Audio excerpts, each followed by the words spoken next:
اِنَّا أَعْطَيْنَاكَ الْكَوْثَرَ، اے نبی ہم نے بے شک آپ کو خیر کثیر، کوثر، حوض کوثر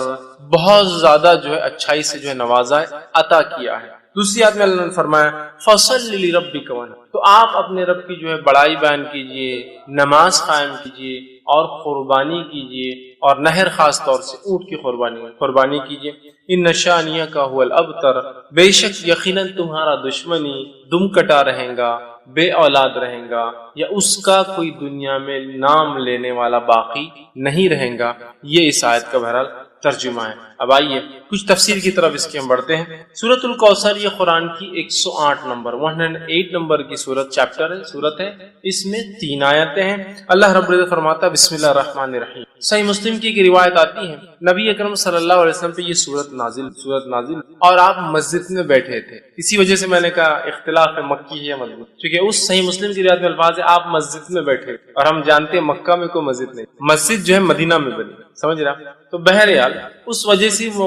علماء کا اختلاف ہے کہ مکی ہے مدنی، بہرحال جو بھی ہے صحیح مسلم کے الفاظ ہیں آپ مسجد میں تشریف فرماتے، صحابہ گھیر کر بیٹھے تھے، اور یہ معاملہ سب مدینے میں ہوتا تھا، مکے میں اتنی آزادی نہیں تھی۔ بہرحال صحابہ گھیر کر بیٹھے، اور اچانک جو ہے آپ پر غشی، وہ جو آپ کی کیفیت وہی جب نازل ہوتی طاری ہوئی، صحابہ خاموش۔ اس کے بعد آپ نے لوگوں سے کہا کہ مجھ پر ابھی ایک سورت نازل ہوئی، بسم اللہ الرحمن الرحیم، انا اعطیناک الکوثر فصل لربک وانحر ان شانیک هو الابتر، آپ نے پڑھ کر سنا۔ اس بات سے مفسرین لکھتے ہیں، علماء لکھتے ہیں، فقہاء لکھتے ہیں کہ بسم اللہ ہر سورت کا حصہ ہے، لیکن نبی اکرم صلی اللہ علیہ وسلم نے فرمایا مجھ پر ابھی ایک سورت نازل ہوئی، بسم اللہ الرحمن الرحیم انا اعطیناک الکوثر۔ تو اسی سے محدثین لکھتے ہیں کہ سورت جو ہے بسم اللہ جو ہے یہ جو ہے اس کی آیت ہے۔ اس بات کو بہرحال چونکہ ایک بات آ گئی ہے تو وہ بھی آپ کے سامنے رکھ دیتا ہوں۔ بسم اللہ کو کوئی آیت مانے یا نہ مانے سورہ کی شروعات میں، بیچ میں نہیں، جیسا کہ سورہ قصص میں بیچ میں بھی آتی ہے وہ آیت، شروعات کے اعتبار سے کوئی اس کو آیت مانے یا نہ مانے، اس کے ماننے اور نہ ماننے سے انسان کافر ہوتا ہے۔ دیگر قرآن کی ایک آیت کا بھی انسان انکار کرے تو وہ کافر، لیکن بسم اللہ میں چونکہ اختلاف ہے کہ یہ آیت مانی جائیں گی یا نہیں مانی جائیں گی، تو لہٰذا اگر اس معاملے میں کوئی بسم اللہ پڑھتا ہے اور کوئی نہیں پڑھتا ہے تو دونوں پہ کسی پہ لعنت ملامت یا اس کو سست یا جو ہے اس طرح سے اس کو غلط یا کافر نہیں کہا جائے۔ ہاں وہ جو قرآن کا حصہ ہے، جیسا کہ سلیمان علیہ السلام نے جو خط لکھا تھا جس کے بارے میں قرآن نے فرمایا انہ من سلیمان ان اللہ الرحمن الرحیم، اور سلیمان نے جو ہے اس رانی کو جس نے اور جس کے قوم نے سورج کی عبادت کو جو ہے سب کچھ سمجھ لیا تھا، اس کو جب خط لکھا تو لکھا انہ من سلیمان، کہ سلیمان نے جب خط لکھا تو کہا بسم اللہ الرحمن الرحیم، اللہ کے نام سے جو بڑا مہربان نہایت رحم والا۔ اس سے پتہ چلتا ہے کسی بھی خط کو کتابت سے پہلے، کسی کو ایڈریس کرنے سے یا خط لکھنے سے پہلے بسم اللہ لکھنا چاہیے بہرحال، اور نبی اکرم صلی اللہ علیہ وسلم بھی لکھا کرتے۔ تو بہرحال تو یہاں رسول اکرم صلی اللہ علیہ وسلم نے کہا کہ مجھ پر ابھی سورت نازل ہوئی بسم اللہ الرحمن الرحیم، ٹھیک ہے، بہرحال وہ کرنا چاہیے۔ اور سورۃ الفاتحہ کے اندر بھی وہ کہتے ہیں پڑھنا، اس لیے کہ سورۃ الفاتحہ کا تو یہ ایک حصہ ہے، کیونکہ سورۃ الفاتحہ میں جو 7 آیتیں ہیں تو ظاہر سی بات ہے بسم اللہ کو چھوڑ دیا جائے تو آیتیں پھر 6 ہی بچتی، تو بہرحال ہر سورت سے پہلے اس کو بسم اللہ کو پڑھنا چاہیے۔ تو سورہ صحیح مسلم کی روایت میں آپ نے بسم اللہ الرحمن الرحیم کہا انا اعطیناک الکوثر، مجھ پہ سورت نازل ہوئی بسم اللہ الرحمن الرحیم انا اعطیناک، کہ بے شک ہم نے آپ کو خیر کثیر عطا کی۔ اسی آیت حدیث سے لوگ کہتے ہیں کہ یہ مدنی ہے، کچھ نے کہا نہیں مکی ہے، یہ آپ کے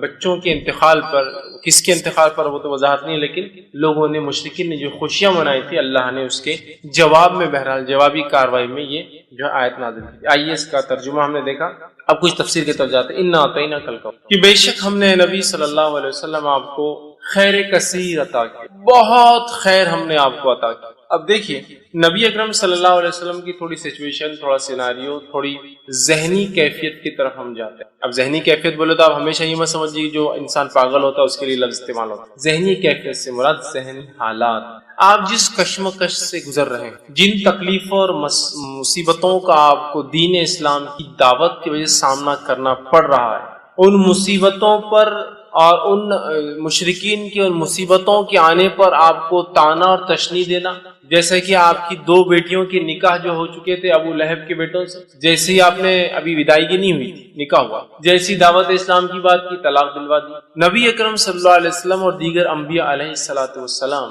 یہ انسان تھے، یاد رکھیں، فرق یہ تھا کہ ان تک اللہ وحی بھیجتا تھا، اور یہ چنے ہوئے لوگ، اسی سے لفظ مصطفیٰ آتا ہے، اللہ جسے چن لیتا۔ اس کے علاوہ دیگر معاملات میں انسانی نفسیات، کیفیتیں اور حالات ہمارے اور رمجوں کے ذہنی اذیتیں ان کو بھی پہنچتی ہے، اگر کوئی وہ کرے تو تکلیفیں ان کو بھی آتی ہے، وہ بھی پریشان ہو اٹھتے ہیں، وہ بھی کبھی خیال کرتے ہیں کہ یہ کر لوں، لیکن اللہ اپنی ہدایت سے، اپنی وحی سے کہتا ہے نہیں یہ ٹھیک نہیں، نبی کی شان کے لائق ہے، نہیں فلاں کر لوں، تو وہ انسان ہوتے ہیں، یاد رکھیے، سوائے اس کے کہ ان کو سیدھا وحی سے گائیڈنس کیا جاتا ہے، سیدھا وحی کے ذریعے ان کی ہدایت، ان کی مارگدرشن، ان کی رہنمائی کی جاتی ہے۔ اب اندازہ لگائیے اس مشن کے اندر جہاں بیٹیوں کو طلاق دے دی جا رہی ہے، پڑوسی ابو جہل روز کچرا ڈالتا ہے اس لیے کہ دعوت کی وجہ سے، اسی طرح آپ کا سوشل بائیکاٹ کیا جا رہا ہے، سارا سماج آپ کے خلاف ہے، اس میں آپ کے بیٹوں کا انتقال ہونا، اور ایک ایسے سماج میں جس سماج میں بیٹے ہی سب کچھ ہے، عزت اور بڑائی اور پتہ نہیں کیا کیا، لڑکوں کا ہونا بہت اربوں کے نزدیک، بہت اربوں کے نزدیک کیا، آج میں کہوں گا ساری دنیا کا معاملہ وہی، لڑکوں کا ہونا اور لڑکیوں کا ہونا، اس سے آپ فرق پتا چلتے، ایک شخص کا چہرہ اگر آپ کو کالا دکھ جائے، بہت ہی پریشان حال دکھ جائے، تو ایک اندازہ ہو جاتا ہے، اور ہسپتال سے نکل رہا ہے شاید لڑکی پیدا ہوئی، ایک شخص خوش اور خرم نظر آ رہا ہے اور بہت وہ خوش ہو رہا ہے اور کوئی بانٹ رہا ہے، تو آپ کو اندازہ ہو جاتا ہے لڑکا پیدا، بیٹا پیدا ہوا ہوں گے، تبھی اتنی خوشیاں منائی جاتی ہیں۔ تو ہر سماج کا آج ہم دیکھتے یہی حال ہے، ٹھیک۔ تو بہرحال اس سماج میں جہاں بیٹے سب کچھ اور بیٹیوں کو دفنا دیا جاتا ہے، اتنی بری چیزیں، بیٹے داماد ہے کہنا بولے تو ایک شرم کی علامت تھی، اس سماج، اس سوسائٹی میں اندازہ لگائیے نبی اکرم صلی اللہ علیہ وسلم بیٹے پیدا اور انتقال ہو، بیٹیوں کا طلاق دیا جانا، آپ کے بچوں کا بالخصوص لڑکوں کا پیدر کا انتقال ہونا، پڑوسیوں کا روز کچرا ڈالا جانا، لوگوں کا آپ کو برا بھلا کہنا، آپ کو سوشل بائیکاٹ میں 3 سال تک پوروں کو الگ کر دیا جانا، یہ معمولی چیزیں نہیں، یاد رکھیے۔ اس لیے اللہ رب العزت نے اپنے نبی کے تسکین کے لیے، تسلی کے لیے،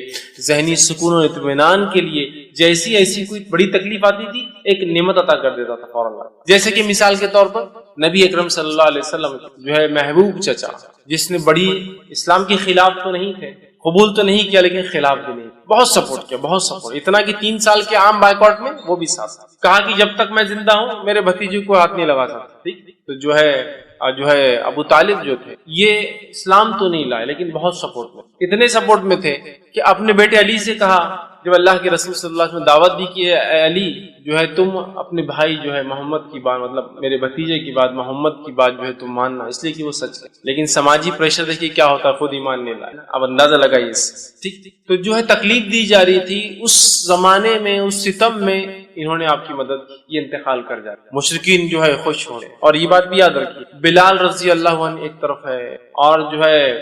سمیہ رضی اللہ عنہا کو جو شہید کیا جا رہا ہے نا، اور کئی خاندانوں کو جو غلام تھے اور کمزور تھے مالی اعتبار سے، تکلیف جن میں لڑکوں کی، مردوں کی کمی تھی، جو عربوں میں طریقہ دبا دیا جاتا تھا، تکلیف دی جا رہی، اسی سماج، اسی سوسائٹی کے اندر جو ہے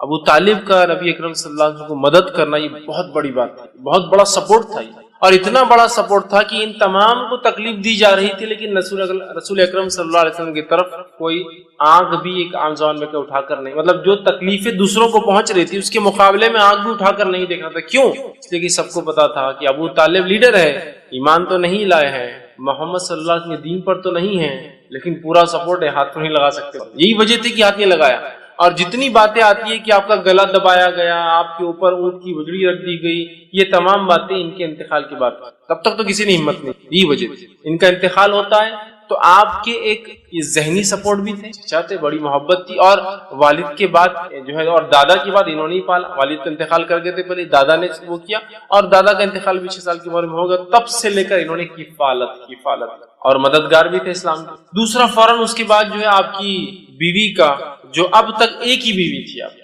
خدیجہ رضی اللہ عنہا، ان کا بھی انتقال ہو جاتا، آپ بڑے غمزدہ اور مایوس، ایک طرح سے آپ جو ہے پریشان ہیں، ایک طرف چچا کا سپورٹ جو دین کے لیے مفید تھے، ایک طرف بیوی کا سپورٹ جو گھر سے ایمان والی تھی اور مدد کرتی، پہلی ایمان والی، یاد رکھ، پہلے ایمان لانے والوں میں یہی فرسٹ جو کسی نے اسلام لایا وہ ایک عورت تھی، پہلا جو اسلام کے لیے شہادت دی وہ بھی ایک عورت تھی، بہرحال تو پہلی تھی، آپ غمزدہ ہوئے، اللہ نے آپ کو معراج کا سفر، معراج اسی وقت ہوئی نا، دونوں کے انتقال کے بعد معراج سفر کرا دیا، تاکہ وہ جو غم اور وہ ذہنی تکلیف تھی ہٹ گئی، جب غائب کے معاملات آپ دیکھ کر آ گئے، تو اللہ ایسے ہی کرتا ہے۔ اب دیکھیے نبی کو تکلیف دی جا رہی ہے، بیٹے کا انتقال ہو گیا، لوگ مذاق اڑا رہے ہیں، ایک آیت آ رہی ہے، ایک صورت آ رہی ہے، غم کی کوئی ضرورت نہیں۔ یہ کہہ رہے ہیں کہ تمہارا لڑکا انتقال کر گیا، تمہارا بیٹا مر گیا، کوئی مسئلہ نہیں، نہ آتا ہی نہ کل کوثر، ہم نے تم کو خیر کثیر عطا کر دیا نا، کیوں تم غم کر رہے ہو چھوٹی موٹی چیزوں پہ دنیا میں جو کھو رہی ہے تم؟ خیر کثیر عطا کر دیا، بہت زیادہ خیر ہم نے آپ کو اے نبی نواز دیا۔ یہ کسی بھی شکل میں ہو سکتا ہے، دنیا کی نعمتوں کی شکل میں،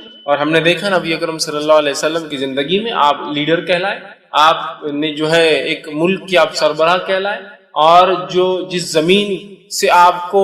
بے بس اور بے سہارا اور تکلیف دے کر نکالا گیا تھا، اس زمین پر اللہ رب العزت نے آپ کو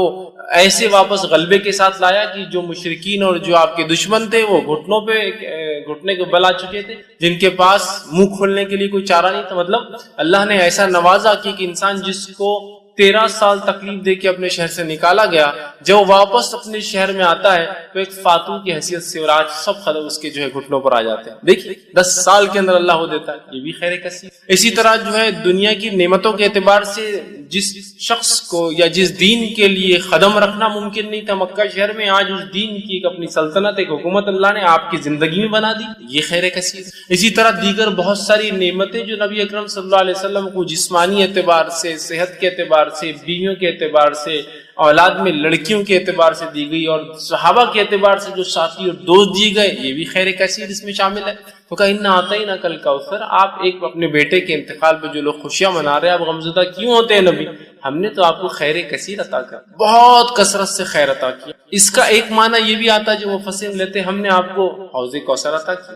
حوض کوثر کیا ہے؟ حوض کوثر جنت کی ایک نہر ہے، وہ نہر کے اطراف کے بہت سارے حالات، وہ کیسی دکھتی ہے، کیا ہوتی ہے، بہت ساری تفصیلات ہوتی ہے۔ ایک روایت میں آتا ہے اس کے اطراف پرندے بھی ہیں۔ ابوبکر صدیق رضی اللہ عنہ بیٹھے تھے کہ اللہ کے رسول، نہر کا پانی تو بڑا اچھا ہوگا، تو کہا شہد سے بھی زیادہ میٹھا ہے، دودھ سے بھی زیادہ سفید ہے، ٹھیک، بڑی اس کی خصوصیتیں ہیں۔ کہا اس کے اطراف پرندے، تو کہا بہت اچھا منظر ہوگا، تو کہا پرندے کھانے میں بھی ابوبکر بڑے اچھے ہوں گے، اس میں پرندے ہوں گے، وہ ایک نہر ہے جو جنت سے نکلتی ہے، اور اسے کوثر اس لیے کہا گیا کہ اس پہ اتنے پیالے ہیں جن سے جو لوگ جنت میں داخل ہوں گے ان کو پلایا جائے گا، اس کے پانی پینے کے بعد انسان کو پھر کبھی پیاس نہیں لگیں گی، وہ جنت میں کھائیں گا بھی پیئیں گا بھی، لیکن اس کی ضرورت محسوس نہیں ہوگی پینے کی، اس کوثر کے پانی پینے کے۔ وہاں اتنے سارے گلاس ہیں کہ آپ صلی اللہ علیہ وسلم نے فرمایا، مطلب پینے کے مرتبان ہیں کہ آپ نے فرمایا جیسے آسمان کے ستارے،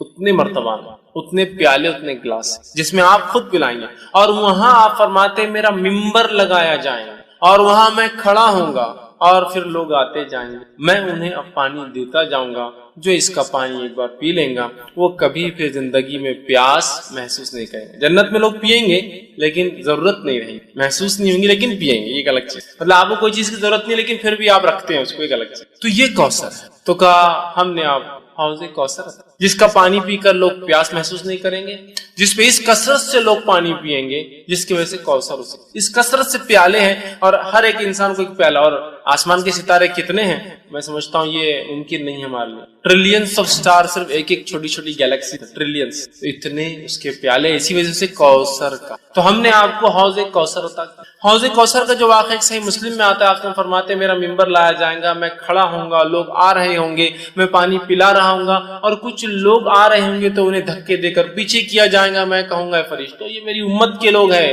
انہیں آنے دو۔ فرشتے کہیں گے اللہ کے رسول صلی اللہ علیہ وسلم آپ کو نہیں پتا آپ کے جانے کے بعد انہوں نے کیا کیا؟ آپ سب کہیں گے کیا کیا؟ وہ کہیں گے انہوں نے آپ کے جانے کے بعد آپ کے دین میں بدعتیں ایجاد کی۔ بدعت مطلب نئے نئے کام کیے، نئے نئے اعمال کی جو آپ نے نہیں بتائے تھے۔ آپ سب کہیں گے سحقاً، دور لے جاؤ، میں نظر دور لے جاؤ، اس لیے کہ میرے جانے کے بعد یہ کیا دین کے ساتھ۔ تو بدعتی لوگ اس حوض کوثر پہ سے پانی نہیں۔ اس سے ایک مسئلہ یہ بھی نکلتا ہے نبی اکرم صلی اللہ علیہ وسلم کو امت کے اعمال کا پتہ نہیں، اسی لیے آپ کو کہا جائے گا آپ کو پتہ نہیں کیا کیا گیا۔ لیکن یہاں لوگ ایک چیز لاتے نہیں، نبی اکرم صلی اللہ علیہ وسلم یہ تو پتا ہوگا کہ میری امتی ہے نا، یاد رکھیے یہ تو آپ کو بتایا جائے گا، اور ہر امت پہچانی جائیں گی۔ کچھ روایتوں میں آتا ہر کسی کے پیچھے جھنڈے ہوں گے، فلیگز ہوں گے جس سے پہچانے جائیں گے کون ہے۔ یہ تو کوئی ناممکن بات نہیں کہ اللہ کے رسول پہچان لیں گے، تمام انبیاء پہچان لیں گے اپنی امت کو، ہر امت ایک جھنڈے تلے ہوں گے، فلیگز ہوں گے ان کے، وہ کیسے واللہ اعلم، پہچانے جائیں گے۔ سمجھ رہے ہیں؟ یہ تو آپ کو بتایا جائے گا لیکن آپ کو پتا نہیں ہوگا امت نے کیا کیا، اس لیے کہ آپ عالم الغیب نہیں۔ تو یہاں پتا چلا اس خیر کثیر کو اگر حاصل کرنا ہے ایک امتی کو، تو اسے چاہیے کہ نبی اکرم صلی اللہ علیہ وسلم کے دین میں بدعت ایجاد نہ کرے، ورنہ حوض کوثر پہ سے اس کو پیچھے کر دیا جائے گا، عام الفاظ میں کہوں تو ہکال دیا، اور اسے پانی نصیب نہیں ہوگا۔ تو جو جام کوثر پینا چاہتا ہے اپنے نبی کے ہاتھ سے، تو اسے چاہیے کہ اپنے نبی کے طریقے ساری زندگی، اور اس میں کوئی چیز نہ کمی کرے نہ کسی چیز کا اضافہ کرے، ورنہ اس حوض کوثر پہ سے اسے نکال دے۔ تو کہا اِنَّا أَعْطَيْنَا کل اے نبی ہم نے آپ خیر کثیر حوض کوثر عطا کیا، اور دونوں باتیں درست ہیں، اس لیے کہ حوض کوثر خود ایک خیر کثیر کا حصہ بھی ہو سکتی، بہت زیادہ خیر کا حصہ، دنیا میں مختلف چیزوں کے اعتبار سے خیر ہم نے آپ کو عطا فرمایا، اور آخرت دیکھیے صحابہ خود ایک جو ہے نبی اکرم صلی اللہ علیہ وسلم کو ایک خیر کثیر جو عطا کیا تھا، اس کی ایک علامت ہو سکتے ہیں کہ عیسیٰ علیہ السلام کے حوارین کی تعداد 11 یا 12 آتی۔ آپ سے خود فرماتے ہیں کچھ انبیاء ایسے ہیں جو روز قیامت جو اکیلے آ جائیں، ایک بھی فالوور، ایک بھی ماننے والا نہیں، کچھ کے پیچھے 2 ہوں گے، 1 ہوں گے، پیچھے 2 ہوں گے، کچھ کے پاس 80 ہوں گے، اتنے ہوں گے۔ اور میں دیکھوں گا بنی اسرائیل بہت تعداد ہے موسیٰ علیہ السلام کی امت، اور میں امید کرتا ہوں کہ میری قوم اس سے زیادہ۔ اور پھر آگے آپ نے فرمایا کہ تم جو ہے اولادیں پیدا کرو، اس لیے کہ میں اس روز جو ہے تمہاری تعداد پر فخر، سمجھ رہے ہیں؟ تو آپ دیکھیے، تو یہاں انبیاء کی حالات دیکھیے کہ ایک بھی نہیں، 1 ہے، 2 ہے، 30 40 50 100 80 ہے نا۔ بنی اسرائیل سیکنڈ ٹو امت محمدیہ ہونے والی، نیکسٹ ہوں گی، اس لیے آپ نے کہا امید ہے میری امت جو ہے سب سے زیادہ ہوں گی، بنی اسرائیل کو بھی پیچھے چھوڑ دیں گے میرے امت، اتنے تعداد کے اعتبار سے زیادہ ہوں۔ تو دیکھیے صحابہ کی تعداد دیکھیے، کچھ انبیاء کو تو ایک بھی نہیں ملا ہے صحابہ۔ اللہ کے رسول صلی اللہ علیہ وسلم کو ایسے صحابہ ساتھی کو کہتے ہیں، یاد رکھیے اصحاب جو ہے ساتھی کو کہتے ہیں عربی زبان میں، تلاميذ اسٹوڈنٹ نہیں تھے، یہ ساتھی، اور ساتھی جنرلی کیلیبر کا ہوتا ہے بہت، اسی لیے اس کو اصحاب کہا جاتا ہے۔ ٹیچر اور اسٹوڈنٹ کو کبھی بھی ساتھی نہیں کہیں گے آپ، 2 اسٹوڈنٹس کو ساتھی کہا جاتا ہے۔ یہاں دیکھیے اصحاب کہا گیا اس لیے کہ اللہ نے ان کو تیار کیا گیا، اللہ نے تیار کیا تھا، اور اللہ نے خود قرآن میں بیان کیا کہ صحابہ کی مثال توریت اور انجیل میں بھی اللہ نے دی، تو گویا صحابہ بھی چوزن تھے، سلیکٹڈ پیپل تھے، چنے ہوئے تھے۔ بہرحال تو یہ بھی خیر کثیر، تو بہت ساری باتیں، لیکن خیر کثیر سے مراد کچھ بھی خیر جو اللہ نے دیا، اور حوض کوثر بھی ہو سکتا ہے، چونکہ حوض کوثر بھی خیر کثیر کی ایک ایگزامپل یا مثال یہ یاد ہے۔ چلیے ہم آگے بڑھتے ہیں۔ اللہ نے فرمایا اِنَّا أَعْطَيْنَاكَ الْكَوْثَرَ، اے نبی ہم نے آپ کو خیر کثیر عطا کیا، کوثر عطا کیا، حوض کوثر عطا کیا، فَصَلِّ لِرَبِّكَ وَانْحَرْ، تو آپ کیا کیجئے، نماز قائم، آپ کیا کیجئے، جو ہے رب کے لیے جو ہے نماز پڑھیے، بڑائی بیان کیجئے، نماز قائم کیجئے، وَانْحَرْ، اور کیا کیجئے اس کے ساتھ، قربانی کی، نہر کہتے ہیں اونٹ کی، تو آپ جو ہے نماز قائم کریں اور قربانی اے نبی جو ہے اللہ کے لیے دیتے رہے۔ گویا اس سے ایک بات پتہ چل رہی وہ یہ ہے کہ ایک آیت میں تو کہا ہم نے آپ کو خیر کثیر عطا کیا، خیر کثیر عطا کرنے کے بعد دوسری آیت کیا بول رہی کہ آپ نماز پڑھیے اور قربانی دیجیے۔ اس سے ایک بات پتہ چلتی ہے کہ نماز قائم کرنا اور قربانی دینا یہ ایک طرح سے شکرانہ ہوتا ہے جو اللہ مختلف نعمتیں ہمیں عطا کرتا ہے۔ اس لیے کہ دیکھیے بالکل واضح طور سے کہا گیا کہ آپ نماز قائم کیجیے اور کیا کیجیے، ساتھ جو ہے قربانی دیجیے۔ مطلب نماز قائم، پہلے تو کہا خیر کثیر دیا، فوراً کہا نماز قائم کیجیے اور قربانی، مطلب گویا نماز اور قربانی ایک طرح سے شکرانہ ہوتا ہے کسی عمل کے بدلے یا کسی چیز کے بدلے جو اللہ ہمیں جو ہے عطا کرتا ہے۔ تو اللہ جو چیز عطا کرتا ہے یہ ایک طرح سے اس کا بدلہ ہو سکتا ہے، تو یہ بات کو ہم بھی ذہن میں رکھیں۔ اللہ نے کسی بھی قسم کا ہمیں خیر دیا تو نماز ایک بڑی بہترین چیز ہے، اس خیر کے لیے شکرانہ ادا کر کہ اللہ تیرا شکر ہے کہ تو نے یہ فلاں فلاں چیز، اور قربانی دینا یہ بھی بڑی اہم چیز ہے۔ قربانی دینے سے اللہ خوش ہوتا ہے، جیسے کہ آپ صلی اللہ علیہ وسلم نے فرمایا 10 ذی الحجہ کو، جس کو عام زبان میں بقرعید، 10 ذی الحجہ کو جانور ذبح کرنے، نہر خون بہانے سے زیادہ کوئی عمل اللہ کو بہت محبوب عمل ہے قربانی ہے، کہ اللہ ہم جانور کی قربانی دے کے اعلان کرتے کہ وقت آنے پر ہر چیز تیری راہ میں ہم قربان کر دیں گے، اعلان۔ تو یہاں کہا کہ فصل لربک، تو نماز قائم کی، تو گویا دیکھیے اشارہ ہو گیا کہ اگر اللہ بھی ہمیں کوئی نعمت یا شکر ہے تو ہم کیا کریں، نماز قائم کریں۔ اور نبی اکرم صلی اللہ علیہ وسلم کے تعلق سے ابوبکر صدیق رضی اللہ عنہ فرماتے ہیں اللہ کے رسول صلی اللہ علیہ وسلم کو جب بھی کوئی خبر پہنچتی اچھی، آپ سجدے میں گر جاتے، کوئی مصیبت آتی، کوئی آندھی آتی، کوئی طوفان آتا، کوئی پریشانی ہوتی، آپ مسجد کی طرف بھاگتے، مطلب نماز پڑھو۔ خوشخبری آئی تو نماز، سجدے میں گرنا، مصیبت آئی تو نماز، نماز دونوں کے لیے حل ہے۔ اور اللہ نے اس بات کو سورہ بقرہ میں فرمایا، بیان میں کیا، وَاسْتَعِينُوا بِالصَّبْرِ، مانگو اللہ سے صبر اور نماز کے ذریعے مانگنا ہے ہم کو، یاد رکھیں۔ تو یہاں شکرانہ بھی ہے نماز، حاجت کے لیے دعائی ہے نماز، دعا کی ایک قسم ہے نماز، اللہ کا ایک فریضہ فرض کردہ ایک حکم بھی ہے نماز، بہت ساری چیزیں نماز ہے۔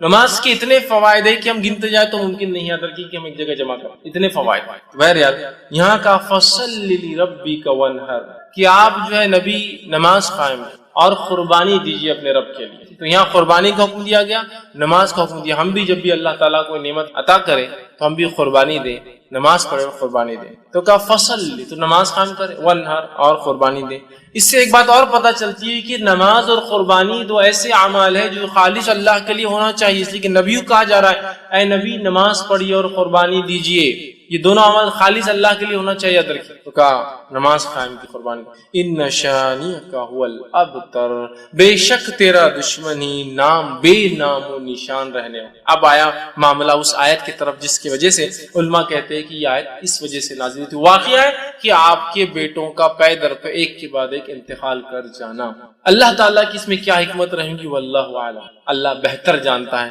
کیا حکمت رہی ہے۔ لیکن علماء جو حکمتیں دیتے ہیں ان میں سے ایک حکمت یہ ہے جو ہو سکتی کہ اللہ نے آپ کو لڑکی عطا نہیں کی، یہ کہ آج دیکھیے جو نبی کے خاندان سے سیدھے نہیں ہیں ان کو کتنا زام ہے اپنے اس خاندان سے ہونے کا۔ سیدھے ہو جاتے تو پتہ نہیں کیا کرتے تھے، سمجھے نا، بیٹیوں سے برانچز چل رہی ہے، چچیرے بھائیوں سے برانچز چل رہی ہے، تو کتنا زام ہے۔ خاندان سے تو دور، خالی اس علاقے کا ہونے کا زام دیکھیے، ہم فلاں ہیں، قومی زام، سمجھ رہے، خاندان تو دور، خالی علاقے سے ہونے کا زام دیکھیے لوگوں میں، ہم فلاں علاقے سے، ہم فلاں زبان بولنے والے۔ شاید یہ حکمت رہی، اللہ اس معاملے کو رکھنا ہی نہیں چاہتا، ختم کر دینا چاہتا۔ اس کے آگے وہ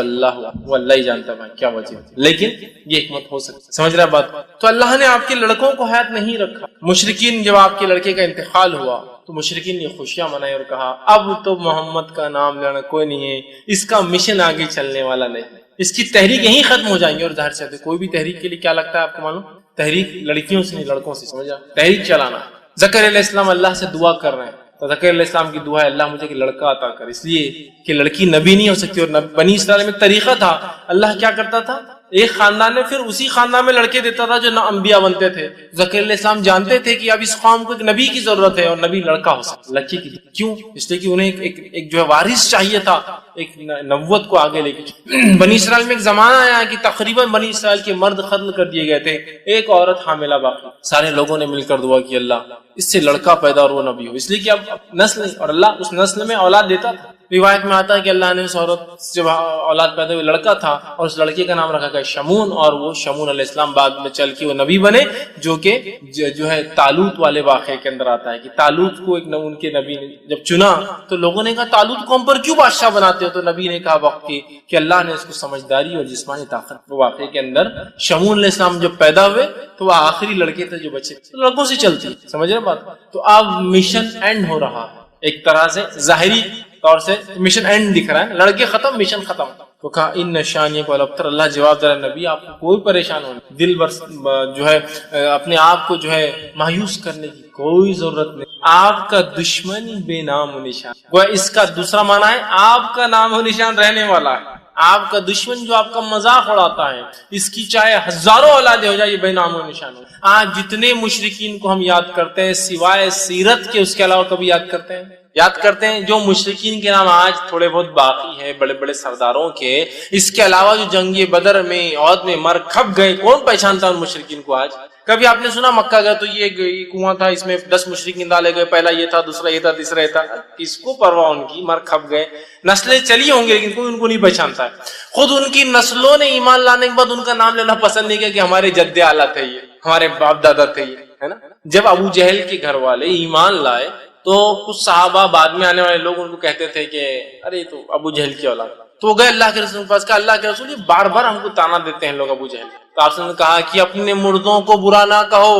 اس لیے کہ ان کو برا کہنے سے ہمارے زندوں کو تکلیف ہوتی ہے۔ تو یہ ایک مشرک مردے کے بارے میں بات، لہٰذا سے ایک پتہ چلتا ہے کہ ہم مومن مردے کے بارے میں بری بات نہیں کرنا چاہیے۔ مشرک تھا نا، تو کہا اپنے مردوں کے بارے میں ابو جہل کو برا مت بولو، اس لیے کہ اس سے کیا ہوتا ہے اس کے گھر والوں کو۔ ایک روایت میں آتا ہے کہ عبداللہ آئے ایک مرتبہ، جو کہ عبداللہ بن عبداللہ ان کا نام تھا بن ابے، جو کہ منافقین کا سردار تھا، عبداللہ بن ابے، ان کے بیٹے کا نام بھی عبداللہ تھا۔ تو عبداللہ بن عبداللہ اور کہ اللہ کے رسول صلی اللہ علیہ وسلم لوگ میرے باپ کے بارے میں تانا مارتے ہیں، کہ رئیس المنافق تھا، منافق تھا، کہ تو نام تو اللہ نے نبی کو بتایا تھا، لیکن صفتیں اللہ نے قرآن میں اتنی کھول کھول کے بیان کی مشرکین کی اور اللہ کے رسول نے منافقین کی کہ پتہ چلنا بہت آسان تھا، صحابہ کو معلوم تھا۔ تو آگے کہا میرے باپ کو برا کہتا، آپ نے کہا اپنے مردوں کو برا مت کہو، وہ اپنے انجام کو پہنچ چکے ہیں، تم مردوں کو برا کہنے سے زندوں کو تکلیف۔ تو آج ان کے خاندان والے خود جو ہے نام نہیں لیتے، بے نام ہو گئے، وہ اولاد کے بعد، لڑکوں کے بعد، ہزاروں لڑکوں اور نسلوں کے بعد بے نام۔ کہا تیرا دشمن بے نام رہے۔ تو جتنے دشمنوں کا نام لے بھی لیتے نا ابو لہب کا، صرف اس لیے لیتے کہ سیرت میں آتا ہے، اس کے علاوہ کبھی تذکرے سنے ابو لہب کی مجلس، ابو جہل کی کوئی مجلس سج رہی کہ اس نے کیا کیا کہا، کچھ کوئی نام نہیں، ہم ہی کبھی تو بھی لے لیتے، ارے تورے بولتے ہوئے نکل جاتے آگے، کوئی ویلیو نہیں، کوئی نہیں۔ اور نبی اکرم صلی اللہ علیہ وسلم جہاں وہ یہ سمجھ رہے تھے اس کے لڑکا نہ ہونے سے اس کا خاندان ختم، نسل ختم، اور آپ کی عمر بھی تو ہو چلی تھی نا، تو ان کو وہ تھا کہ اب عمر بھی تو ہو جا رہی ہے شخص کی، اس کو اب اولاد نہیں تھوڑی ہوتی بعد میں، اور وہ خوش ہو رہے تھے۔ اللہ نے کہا تیرا دشمن ہی ہے نبی، بے نام و نشان، دم کٹا، بغیر نسل کی، بغیر اولادیں ہوں گی ہو سکتا، لیکن وہ جو تمہیں کہتے نا تمہارا نام کوئی نہیں لیں گا۔ آج ہم دیکھتے ہیں نبی اکرم صلی اللہ علیہ وسلم کا نام ان کے بچوں کے نام سے تو نہیں، مطلب لڑکوں کے نام سے تو نہیں رہا،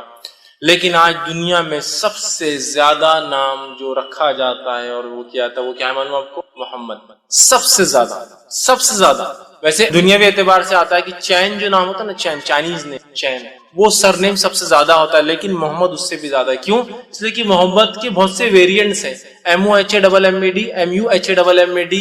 MOHAMMED، سمجھ رہے آپ؟ MUHMED، یہ سب ہیں، تو ان کو الگ الگ کیا جاتا ہے، جب 15 آتے ہیں، مطلب چین کے بعد 15 اور نام صرف محمد ہی چلتے ہوتے، الگ الگ ناموں سے جو محمد کی سپیلنگز ہوتی ہے، اس ناموں کو اگر لے لیا جائے 15 اس کی الگ الگ کیٹیگرائزیشن، تو اگر ان سب کو ملا لیا چونکہ سب کا مقصد محمد ہی ہے، تو دنیا میں سب سے اول نام جو رکھا جاتا ہے وہ کیا ہے؟ محمد۔ کچھ نہ بھی ہو تو کم از کم اپنے بچوں کے نام میں والدین پہلے محمد اور پھر فلاں رکھتے ہیں۔ دیکھیے اللہ کے رسول صلی اللہ علیہ وسلم کوئی لڑکا تو زندہ نہ رہا، لیکن ہر لڑکے کا نام مسلمان محمد رکھتے ہیں، آگے کم از کم چلو نام کچھ ہے تو محمد فلاں ہے نا۔ دیکھیے وہ سمجھ رہے تھے کہ اس کا نام کوئی لینے والا نہیں، آج سب سے زیادہ نام جو ہے محمد دنیا میں رکھا جاتا ہے۔ وہ سمجھ رہے تھے کہ اولاد کے خاتمے سے نسل ختم ہو جائیں گے، مشن ختم ہو جائیں گا، اللہ نے ہزاروں لاکھوں صحابہ کھڑے کر دی جنہوں نے مشن کو لے کے چلے، آپ کا نام لے کے چلے۔ ساری دنیا کے اندر درس و تدریس شروع ہے، یہاں ایک درس ابھی ختم ہو رہا ہے تو وہاں کہیں چالو ہو رہا ہے، وہاں ختم ہو رہا ہے تو وہاں چالو ہو رہا ہے، وہاں ختم ہو رہا ہے تو وہاں چالو ہو رہا ہے، کہیں ختم ہوا تو ہم نے چالو کیا، یہاں سے وہ ہو رہا ہے۔ ساری دنیا میں سیرت بیان کی جا رہی ہے، قرآن کی تفسیر ہو رہی ہے، اللہ کے رسول صلی اللہ علیہ وسلم کا نام اس میں پھر آ رہا ہے، دشمن کا نام تو غائب ہے۔ اسی طرح کوئی درس و تدریس نہ بھی ہو تو اذانوں کا سلسلہ ساری دنیا میں کنٹینیوس چل رہا ہے، چین میں چل رہا ہے۔ سب سے پہلے صبح جاپان میں ہوتی، جاپان میں فجر کی اذانیں شروع ہوگی صبح سے پہلے، جاپان سے معاملہ ہوا ملیشیا، انڈونیشیا، معاملہ چل رہا ہے برما، ویتنام، کمبوڈیا، بنگلہ دیش، ہندوستان، پاکستان، افغانستان، ایران، عراق، سیریا، پھر اس کے بعد آپ چلتے جائیے پورے یورپین کنٹریز، اس کے بعد UK، US۔ ابھی US میں ختم ہوا فجر کا معاملہ تو ادھر عشاء کا معاملہ پھر جاپان میں چالو ہوگا، معاملہ دن پلٹ گیا پھر ہی چالو ہو گیا۔ تو ایک گھڑی ایسی نہیں ہے جب محمد صلی اللہ علیہ وسلم کا نام لیا نہیں جا رہا ہے، اذانوں میں لیا جا رہا ہے، درس و تدریس میں لیا جا رہا ہے، کتابوں کی شکل میں پڑھ کے لوگ نام لے رہے ہیں، لوگوں کو ابھارا جا رہا ہے، مثالیں دی جا رہی ہے، مسلم لے رہا ہے، غیر مسلم لے رہا ہے، اچھائی سے لے رہا ہے، برائی سے لے رہا ہے، نام لیکن چل رہا ہے۔ دشمن کو تو کوئی پوچھنے والا اور پہچاننے والا بھی نہیں سوائے ہم کے ہمارے، کہ کبھی کبھار سیرت میں ہم بول دیتے ہیں فلاں کٹر منافق تھا، کٹر مشرک تھا، تو گویا انہوں نے سمجھا اولاد کا لڑکوں کو ہونا نسلوں کو باقی رکھنے کی بجائے اللہ نے بغیر لڑکے کی بھی نبی کا نام خامت ان نشانیہ کا ولبتر، تیرا دشمن بے نام و نشان، اور ہو گیا دشمن بے نام۔ نبی کا نام لینے والے تو کروڑوں لوگ ہیں، بلینز میں لوگ ہیں، کچھ نہیں تو اپنے بچوں کی نام کی شکل میں نام لے رہے ہیں، درس و تدریس ہے اور اذانیں دی جا رہی ہے جس میں ہمارا ہے۔ اب اس میں ایک بہت امپورٹنٹ پوائنٹ جو نکل رہا ہے وہ کیا ہے، وہ بھی تھوڑا دیکھتے ہیں، بہت امپورٹنٹ پوائنٹ وہ کیا ہے۔ نبی کو ان کے لڑکوں کے انتقال پر مشرکین نے ستایا، بات صحیح، اس پر اللہ نے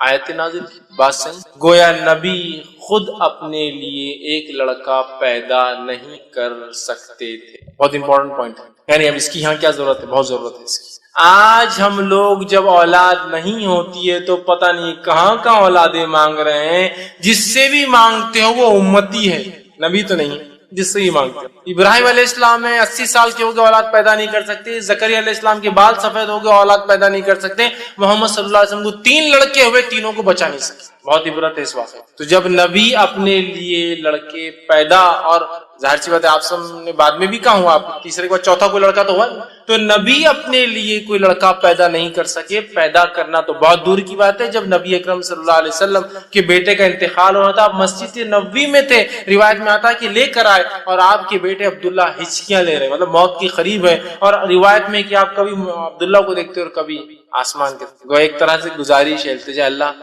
یہ میرا لڑکا ہے، لوگ مجھے ویسے ہی 2 لڑکوں سے بہت تانے دیتے آ رہے ہیں، اب یہ میرا، اور امید بھی نہیں آگے مجھے اولاد ہوں گی، چونکہ آپ کو بیویاں تو بہت تھی لیکن اولادیں کہاں ہوئی آپ کو دوسرے بیویوں سے؟ حضرت خدیجہ کے اولادیں کہاں ہیں آپ کو؟ صرف یہ 3 کا ہے، سمجھ رہے آپ بات، لڑکیاں تھیں تو آپ کو اولادیں بھی نہیں، دیگر بیویوں سے اتنے ازواج سے، تو آپ کو لگ رہا ہے کہ وہ اولاد نہیں ہوں گی، اللہ اس کا کیا ہو؟ آسمان کو دیکھتے اور دیکھتے، اور اسی حالت میں عبداللہ نے جو ہے ہچکیاں لے کے دم توڑ دیا۔ تو اپنے بیٹے کو بچا نہیں سکتے، پیدا کرنا زندگی سے دور، اور اللہ ہم پر رحم کرے، پتہ نہیں کون کون ہمارے پاس اولادیں دے سکتا ہے، چوائس کی اولادیں بھی دے سکتا ہے، لڑکا چاہیے، لڑکی چاہیے، 2 لڑکے چاہیے، 3 لڑکے چاہیے، سب چوائس جس سے مانگا جا رہا ہے امتی ہے، جس امت کا نبی خود اپنے نفس کے لیے لڑکا پیدا نہ کر سکا، لڑکے مر رہے تو بچا نہ سکا، جس کتاب نے، قرآن نے ابراہیم علیہ السلام و زکریا کے تعلق سے کہا، گڑا رہے اپنے رب سے کہ اللہ میرا مشن آگے کیسے چلے گا، لڑکا نہیں ہوں گا، تو کیا کوئی امتی اولاد دے سکتا ہے؟ بتائی دے سکتا ہے؟ کوئی امتی اولاد نہیں دے سکتا، کوئی امتی نہیں دے سکتا۔ ایک بڑا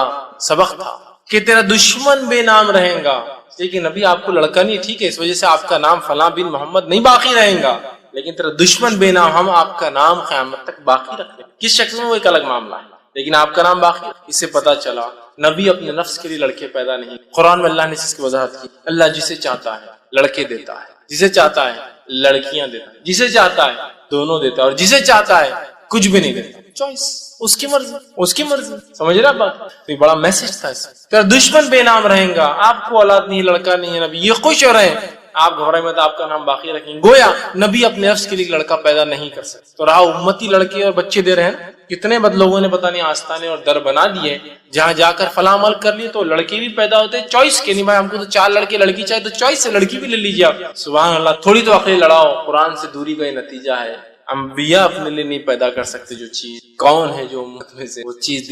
دے سکے جو اللہ کے سب سے چہیتے اپنے نفس کے لیے پیدا نہیں، وہ انبیاء ہے نا۔ تو اسٹرانگ میسج ہے اس کا۔ اس صورت کے اندر اللہ رب العزت نے اپنے نبی کو دلاسا دیا اور کہا آپ کا دشمن بے نام اور نشان رہے گا، آپ کا نام قیامت تک باقی رہے گا۔ آئیے اس صورت کی پھر ایک بار مختصر ترجمہ رکھ کے ہم بات کی خاتمے کی طرف چلیں۔ اللہ نے فرمایا انا اعطیناک، اے نبی ہم نے آپ کو خیر کثیر، حوض کوثر، اور جو ہے بہت سارا خیر عطا فرمایا، فصل لربک، تو آپ نماز قائم کیجیے، اللہ کا ذکر کیجیے اور قربانی دیجیے، نہر کیجیے، اونٹ قربان کیجیے، اونٹ کو قربان کرنے کی خاص طریقے کو نہر کریے۔ ان نشانیہ کو جو دشمن یہ سمجھتا ہے کہ آپ کو بیٹا نہ ہونے سے نسل ختم ہو گئی، وہ دشمن کو بے نام و نشان دم کٹا بغیر کسی نام کا رکھیں گے، اور آپ کا نام ہے نبی ہم ہمیشہ کے لیے باقی رکھیں گے۔ اور یہ بھی خیر کثیر کا حصہ ہے کہ نبی کا بیٹا نہ ہونے کے باوجود بھی آپ کا نام لیا جا رہا ہے، لیا جائے گا، لیا جاتا رہا ہے۔ تو بہرحال یہ اس صورت کا بہرحال میسج تھا۔ ہمیں چاہیے کہ ہم جو ہے اللہ کا شکر ادا کرے جو بھی نعمت اللہ نے دی، اس کے لیے نماز اور ہم قربانی کر سکتے ہیں، اور اولاد ہونا یا نہ ہونا، لڑکے ہونا نہ ہونا، یہ اللہ کی طرف سے، ہم کبھی شرک نہ کریں ان تمام کام، اور نہ ہی نماز میں اور نہ ہی قربانیوں میں ایسا کوئی کام کریں جس سے اللہ ناراض ہوتا ہے یا جس سے اللہ کی ناراضگی حاصل ہوتی ہے۔ تو یہ تھوڑی سی بہرحال بات تھی۔ اور دیکھیے یہ صورت کتنی مختصر، صرف 3 آیتوں پر مشتمل تھی، کتنے بہترین پیغام لیے ہوئی تھی اپنے اندر۔ تو پورا قرآن جب ہم کھول کر پڑھیں گے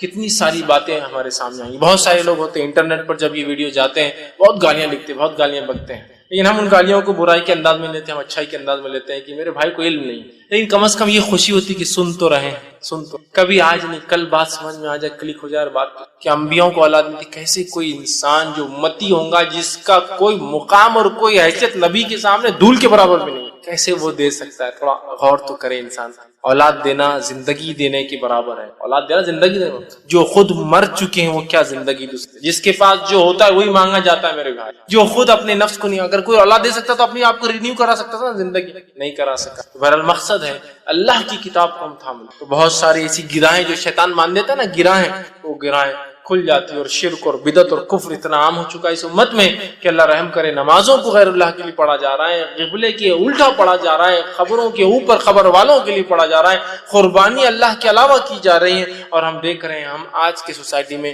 بیٹوں کو سب کچھ سمجھ رہے ہیں۔ یہ بھی ایک میسج ہے اس کا، بہرحال بھول گیا تھا ابھی، ہے نا، بیٹے رہتے سب کچھ، ارے تم بیٹیاں ہوگی جب تو گئے تو ہوتا ہے نا، بہت سے لوگ ارے تم اللہ رحم کرے یار ان کو پوری بچیاں، اس میں رحم کی کیا بات ہے؟ اللہ نے رحم کیا تبھی تو بچیاں ہیں، اور ایک ایسا رحم کیا اور کیسے بچیوں سے کیا رحم ہوتا ہے؟ آپ سن کی واضح حدیث ہے، جس نے 3 لڑکیوں کو پالا پرورش کی اور نکاح کر دیا وہ میرے ساتھ جنت میں، ایسا بتایا ایک دم نزدیک۔ کسی نے کہا اللہ رسول 2 کا کیا؟ تو کہا اس نے 2 کے ساتھ بھی کیا وہ میرے ساتھ، تو رحم تو کر دیا نا پہلے۔ یہ جس کو کہتے ہیں نا بہت بڑے نقصان پہ بولتے ہیں صبر کرو صبر، ویسے حالات ہم یہ بات بھی یاد رکھیں، ہمارے نبی کو لڑکیاں تھیں، لڑکیوں اور لڑکوں کی وجہ سے نام باقی نہیں ہوتے، نام باقی ہمارے اعمال کے اخلاص کی وجہ۔ بہت سارے لوگ جن کی نسل ہی آگے نہیں چلی، جنہوں نے نکاح ہی نہیں کی، کیا ان کے نام نہیں لیتے؟ بڑے بڑے علماء دیکھیں، بہت سارے ایسے جنہوں نے شادی نہیں کی، حالات وقت زمانہ نہیں آیا، جیلوں میں زندگیاں گزار دی، جوان ہوئے جیل میں ہوئے، بوڑھے ہوئے جیل میں، مر گئے جیل میں، شادی نہیں کی، نام لیتے ہیں نا، نام لیتے ہیں ان کے کام کی وجہ سے، سمجھ رہے ہیں آپ بات کو؟ تو لہٰذا یہ کوئی مایوسی کی شکل نہیں ہے جن کو لڑکا نہیں ہو وہ ڈپریسڈ ہے، کیوں لڑکا نہیں ہو رہا ہے نا، اور لڑکا نہیں ہو رہا یا پھر اللہ نے لڑکیوں کی نعمتیں عطا کی تو پریشان ہے کہ اب ان کا بوجھ کیسے حل کریں گے، ان کو کیسے پالیں گے، کیسا بڑا کریں گے، زمانہ تو یوں آ رہا، زمانہ کیوں آ رہا ہے؟ میرے بھائی تو رزاق نہیں ہے، میں رزاق نہیں ہوں، رزق دینے والا کوئی اور ہے۔ جب میں پیدا ہوا تھا تو مجھے جب کھلایا تو مجھے پوری امید ہے جتنا میرا بچہ پیدا ہوا جو لے کے آیا وہ کھا کے جائیں گا، اور یہ بات یاد رکھیے میرے رزق کی فکر مجھے نہیں ہوتی ہے، میرے رزق کی فکر کسی نے کر لی ہے، اور میرا رزق جب میں اپنے ماں کے پیٹ میں 4 مہینے کا تھا وہ لکھا جا چکا ہے، وہ تو مجھے ملنا ہی ہے، بس میرا کام اس کے لیے میں کوشش کروں، یہ تو میرا ایمان ہے۔ اور علامہ صالح العثیمین رحمہ اللہ بڑی پیاری بات فرمایا کرتے تھے، جو لوگ ہوتے ہیں نا لڑکا بڑھاپے کا سہارا بنتا کے سہارے وارے بنتا، نیک رہا تو ٹھیک، ورنہ آدمی مرتے مرتے تک بولتا ہے کہ اس نے میری سنا نہیں، اس نے میری سنا، مطلب گویا جاتے وقت ہی بدوائیں دے کے جاتا ہے، اس کی زندگی برباد ہو جاتی ہے، اس کی بھی ختم ہو جاتی ہے۔ ایسا کچھ بھی نہیں لڑکے اور لڑکیوں کے اندر۔ صالح حسین رحمہ اللہ بڑی پیاری بات فرمایا کرتے تھے، اولاد ہم کیوں پیدا کرتے؟ وہ کہتے تھے ہم اولاد اس لیے نہیں پیدا کرتے کہ اولاد ہمیں کھلائے پلائے بڑھاپے کا سہارا بنے، ہم اولاد اس لیے پیدا کرتے ہیں کہ یہ اللہ کی عبادت کرے، یہ موٹو ہے۔ تو لڑکی بھی کرتی ہے اور لڑکا بھی کرتا اللہ، ہے نا، یہ مشن سے کوئی رہ کہ اللہ دینے والا ہے، لڑکیاں دے لڑکا دے، جو دیا نے۔ اچھا جس کو نہیں ہے وہ کیا بول رہا؟ اللہ کچھ بھی دے تو چلتا، جس کو لڑکیاں دے تو نہیں اللہ ایک آدھ تو لڑکا ہونا چاہیے، جس کو ایک دے دیا اللہ 2 ہو گئے تو جوڑی ہو جاتی نا، اکیلا جو ہے پریشان، 2 ہو گئے تو اللہ 3 ہو گئے زیادہ اچھا رہتا نا، اگر ایک آدھ جس میں سے کچھ ہو گیا کر گیا تو مطلب سیف سائڈ سٹیپ نہیں ہونا، پھر اب 3 ہو گئے تو نہیں اللہ 4 ہو گئے تو 2 جوڑی برابر ہو جاتے ہیں، مطلب ناشکری کی تو حد شروع سے لے کر آخر تک ہے ہماری، نہیں ہے تو ناشکری، کچھ تو بھی دے دیا اللہ چلے گا، دے دیا تو ناشکری کہ ایسا اور ویسا کیوں دیا، چوائس اس میں کہ نہیں اللہ پہلا کم از کم لڑکا ہو جائے، دوسرا کچھ بھی ہو چلتا، کم از کم فرسٹ شاٹ میں اپن کامیاب ہو جاتے، نیکسٹ دیکھا جائے گا لڑکی ہو تو پھر چل جائیں گا، کم از کم ایک لڑکا ہو جائے تو تسلی تو ہو جاتی ہے نا، کچھ بھی نہیں یاد رکھ، کچھ بھی نہیں، لڑکیاں ہیں تو بہت مشکل ہوں گی، لڑکے تو بہت آسانی، کچھ بھی نہیں ہے، لڑکیاں رہی تو لڑکیاں کیا نعمت ہے میں بتاتا ہوں آپ کو، کہ آپ اپنے کمرے میں ہیں، ماں باپ آپ کو بڑے لڑکے ہیں ماشاءاللہ، لڑکا بازو کمرے میں ہے اپنے بیوی کے ساتھ، آپ بوڑھے ماں باپ ہے، لڑکا بازو کمرے، آپ یہاں کھانس رہے، آپ کو بخار ہے، آپ کو زکام ہے، آپ کے پڑوس میں بیٹے کو نہیں پتا ہے، لیکن ایک امریکہ میں لڑکی بہاری آپ نے اس کو پتا ہے کہ ماں باپ رات میں کھا سکتے ہیں نا، اس کا فون آتا صبح، کیا ہوا امی آپ نے کہی تیری بہت کھانسی ہے، اس کو نہیں پتا، اس کو پتا ہے، لڑکیاں اتنی فکر مند ہو، سمجھ رہے ہیں آپ بات کو، وہاں سے فکر ہے اس کو کہ ماں باپ کا یہاں انڈیا میں کیا چل رہا ہے، وہاں سے فون چل رہا ہے، پڑوس میں بیٹا اس کو نہیں پتا کیا ہو رہا ہے نا، ایسا نہیں ہے، اولاد جو بھی اللہ نے دی ہو، لڑکی ہو لڑکیاں ہو، فکر مت کیجیے اس معاملے میں، اچھی تربیت کیجیے، اپنے مشن کو حاصل کر لیجیے کہ یہ ہے کہ ہمارے بچے اللہ کی عبادت کرنے والے بن جائے، باقی کوئی مسئلہ نہیں، آپ سکسیسفل ہیں، ٹھیک ہے، آپ کی نسل یہاں ختم ہوگی، کوئی مسئلہ نہیں، اللہ نے آپ کے لیے پسند کیا تھا، معاملہ ختم، ڈسپیوٹ ختم ہو گیا ہے، اللہ کی ایسی کچھ نعمت ہے جن پہ ہمارا کوئی اختیار نہیں چلتا ہے، تو کیوں اس پر ڈسپیوٹ کر کے اور جھگڑا کر کے فائدہ؟ نہیں اس کا یہ آپشن ہو سکتا ہے، کوئی آپشن نہیں ہو سکتا اس کا، یہ اللہ کی مرضی، جو دینا چاہیں گا جس کو اور جتنا دینا چاہیں گا دیں گا، نہیں دیں گا اس کی مرضی۔ آپ دیکھیے بہت سے بڑے بڑے شاہان بادشاہ، کیا پیسے کی کمی ہے ان کو، کیا پیسے کی کمی ہے بتائیے مجھے، وہ 50 سال بعد ایک آدھ بچہ ہوگا، بس ایک ہی اولاد ہوگی، سب کچھ ہے، بیویوں کی لاتعداد، ان کی نان مسلم کی بات کر رہا ہوں، کوئی حد بھی نہیں ہوتی شادی میں، اولاد، جاپان کا جو کنگ ہے اس کو اولاد ہی نہیں، پریشان کتنی شادیاں کر لی اب تک، ایک اولاد ہوئی تو پورا جاپان خوش ہو رہا تھا، 50 سال کا ہو گیا تو اولاد ہوئی، کوئی تو وائرس ملا، سمجھ تو پیسہ ہے، دیکھیے ہم سوچتے ہیں رزق کی کمی نہ ہو جائے، دیکھیے مال دولت ہے، اولاد، یہ اللہ کی نعمت ہے، اللہ جس کو دینا چاہتا دیتا ہے، نہ دینا چاہے نہیں دیتا ہے۔ نبی اکرم صلی اللہ علیہ وسلم خود اللہ نے لڑکے نہیں دیے، تو لڑکے ہونا نہیں ہونا یہ نعمت مطلب اچھائی برائی دونوں چیز کی ہوتی ہے، لیکن کوئی بھی انسان لڑکیوں کی پیدائش پہ غم نہ منائے، برا نہ سمجھے، اس لیے کہ خود نبی اکرم صلی اللہ علیہ وسلم کو اللہ نے لڑکے نہیں دیے۔ اگر لڑکے کا ہونا ہی خیر کی اور اچھائی کی علامت ہوتا، اللہ اپنے نبی کو کبھی بھی اس خیر سے محروم۔ بہرحال خیر یہ چند باتیں تھی جو اس سورت کا میسج تھا۔ ہمیں چاہیے کہ ان چیزوں کو لے قرآن کا مطالعہ کرے تاکہ بہت ساری باتیں کھلتی ہے۔ شیطان جو گرہ باندھ دیتا ہے، دور کرتا ہے ہدایت سے، وہ بھی ہم راستے پر آتے ہیں اور صحیح چیز کو ہم سمجھ پاتے ہیں۔ اللہ رب العزت سے آخر میں دعا ہے کہ اللہ سبحانہ وتعالیٰ جو کچھ کہا سنا گیا اس پہ عمل کی توفیق عطا فرمائے۔ ہم تمام کو یا اللہ جو ہے ہمیں بھی جو ہے خیر کثیر عطا فرما، ہم تمام کو جو ہے نمازی بنا، اور ہم تمام کو جو ہے صرف خالص تیرے لیے نماز اور قربانی کرنے والا بنا، اور ہم تمام کو جو ہے ایسے کام کرنے کی توفیق عطا فرما جس کام کی بنیاد پر ہمارے جانے کے بعد بھی ہمارے ثواب کا جو ہے معاملہ جو ہے چلتا رہے، جب تک ہمیں زندہ رکھ، اسلام اور ایمان پر زندہ رکھ، خاتمہ ہمارا ایمان پر ہو۔ وآخر دعوانا الحمدللہ رب العالمین، سبحان ربک رب العزت عما یصفون وسلام علی المرسلین والحمدللہ رب العالمین۔ یعنی جو ہے یہ خاص لفظ ہے، ذبیحہ ایک لفظ ہے جو ہم عام ذبح کرتے ہیں، کوئی بھی جانور جو ہم کھانے پینے کے لیے استعمال کرتے ہیں۔ قربانی خاص لفظ ہے جو اللہ کا قرب حاصل کرنے کے لیے انسان جس جانور کو ذبح کرتا ہے اس کو قربانی کرتا ہے۔ ذبیحہ تو ہم روز کرتے ہیں، کھانے پینے کے لیے کرتے ہیں۔ بھائی کا سوال ہے قربانی کب کب کی؟ ایک تو قربانی کی جا سکتی ہے عید کے لیے، بقرعید کے لیے، جو کہ 4 دن ہوتی ہے، یوم النحر 10 ذی الحجہ، اور اس کے بعد ایام تشریق 3 دن ہوتے ہیں اس کے بعد، تو گویا 10 ذی الحجہ، 11 ذی الحجہ، 12 ذی الحجہ، 13 ذی الحجہ، 4 دن۔ اس کے علاوہ انسان نظر مانا وہ قربانی کر سکتا ہے۔ مثال کے طور پہ منت جس کی اللہ فلاں ہو تو فلاں کو، جیسا اس صحابی نے ایک منت مانگی تھی نظر کہ فلاں جگہ وہ قربانی کریں گے، وہ صحیح مسلم کی روایت ہے، تو منت یا نظر کی قربانی کی جا سکتی۔ اسی طرح شکرانے میں بھی قربانی کی جا سکتی کہ اللہ کو نعمت عطا کر دے، شکرانے میں وہ کرتے، جیسے کہ اولاد کی نعمت اللہ نے عطا کی تو عقیقہ کیا جاتا ہے، یہ شکرانے کے طور پر ہے کہ ایک نعمت اللہ نے دی اور ہم اس کو جو ہے ذبح کریں، تو شکرانے کے طور پر ہو سکتا ہے۔ عقیقے کا معاملہ ہو سکتا ہے، عقیقے میں یہ بہرحال یہ واجب ہے، کرنا چاہیے، تو شکرانے کے لیے ہو سکتا ہے، عقیقے کے لیے تو عید کے لیے آپ کر سکتے ہیں، اسی طرح نظر کے لیے آپ کر سکتے ہیں، عقیقے کے لیے آپ کر سکتے ہیں، شکرانے میں آپ جو ہے قربانی یہ بہرحال کر سکتے ہیں۔ اس کے لیے ضروری شرائط وہ ہے کہ اللہ کے نام سے ہو، نیت بھی اللہ کے لیے ہو، اور ایسی جگہ ہو جہاں کفر و شرک نہ ہوتا، ورنہ لوگ سمجھیں گے آپ بھی اس میں شامل۔ آپ کن کن جانوروں کی آپ قربانی کر سکتے ہیں؟ تو قربانی کے لیے خاص طور سے جو اللہ کے قرب حاصل کرنے کی جو قربانی میں ہم جانور کرتے ہیں، وہ 4 قسم کے جانوروں کی 8 ہو جائیں گے، جوڑے ملا کر 8 ہو جائیں گے۔ اونٹ اور اونٹنی 2 ہو گئے سمجھ لیجیے، گائے اور بیل یہ 2 ہو گئے سمجھ لیجیے، 4 ہو گئے۔ اس کی طرح بکرا اور بکری یہ 2 ہو گئے، 6 ہو گئے، اور مینڈا اور مینڈی یہ 2 ہو گئے، 8۔ تو گئے 4 قسم کے جانور جو 8 ہو جاتے ہیں، ان کے مذکر اور مؤنث ملا کر ان کی قربانی کی جاتی ہے۔ جانور ذبح کر کے کھانا کون کون سے جانور ہے؟ تو حلال بہت جانور ہے، حلال بہت سارے جانور ہیں، اس کے علاوہ بھی بہت سارے جانور حلال ہے، لیکن حلال ہونا الگ چیز ہے قربانی کے لیے، اس لیے میں نے پہلے فرق کیا، قربانی اللہ کی قرب حاصل کرنے کے لیے ہوتی ہے، تو خاص قربانی جو 4 دن ہم کرتے ہیں اس میں تو یہ 4 جانور حلال کے اعتبار سے آپ بھینس کھانا چاہے کھائیے حلال ہے، آپ ہرن کھانا چاہیے اگر آپ کے علاقے میں آپ کو اجازت ہو تو وہ حلال ہے، آپ کر سکتے ہیں۔ اسی طرح جو ہے گھوڑا آپ کھا سکتے ہیں، گھوڑا بھی حلال ہے یاد رکھیے، لیکن اب اس سے آپ بہت زیادہ پریشان مت ہوئیے، حلال ہے، لیکن ہمارے پاس چونکہ اکثریت یہ جانتی نہیں ہے اور یہ بہت عجیب و غریب مسئلہ بن جاتا ہے اگر کوئی بیان کرے تو، لیکن گھوڑا جو ہے ایک ایسا جانور ہے جو